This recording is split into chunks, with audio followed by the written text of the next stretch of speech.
Specific आणि typical pointed. एकदम specific आणि एकदम टिपिकल.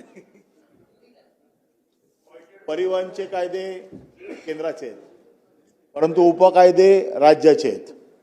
आणि उपकायद्यामध्ये टार्गेट हा एक मोठा विषय आहे.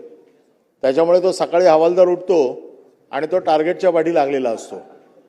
त्यामुळे माझा स्पेसिफिक प्रश्न आहे की हे सगळं आपण जे केलं, आपण म्हणताय की गोव्याची सिस्टीम आली पाहिजे, परंतु मुंबईमध्ये उपनगरामध्ये मोठ्या प्रमाणात स्लम आहे. आणि आज अशी परिस्थिती आहे की प्रत्येक स्लममध्ये प्रत्येकाच्या घरामध्ये मोटरसायकल आहेत आणि ह्या मोटरसायकल घराच्या समोर उभं करायला जागा नाही आहे. त्याच्यामुळे मुंबईतले सगळे रस्ते, त्याच्या रिक्षा, त्याच्या मोटरसायकल ह्या रस्त्यावर उभ्या असतात. रात्री तो पार्क करायला त्याला दुसरी जागा नसते, त्याचं उदरनिर्वाहाचं साधन ती रिक्षा असते. आणि सकाळी येतो कॉन्स्टेबल आणि सगळ्यांचे फोटो काढून घेऊन जातो आणि महिन्यामध्ये 5-5, 6-6 वेळा त्याला चलान मारतो. अशा लोकांना काहीतरी, या गरीब लोकांना रिलीफ देण्यासाठी सरकार काहीतरी त्याच्यावरती उपाययोजना करणार काय? कारण शेवटी या गरिबाच्या पोटापाण्याचा प्रश्न आहे.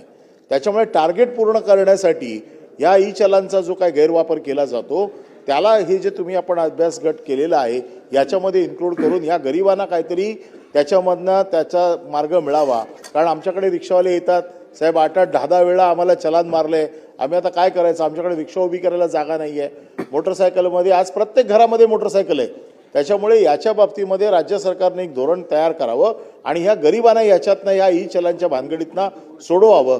किमान आपण जे गोव्यामध्ये म्हटलंय की उप अधीक्षक दर्जाच्या अधिकाराशिवाय दुसऱ्या कोणाला चलान कापता येत नाही, असा काहीतरी कायदा करून, म्हणजे तो तरी किमान पहिल्या फेजमध्ये आणून या गरिबांना न्याय देण्यासाठी राज्य शासनाने काहीतरी पावलं उचलावी.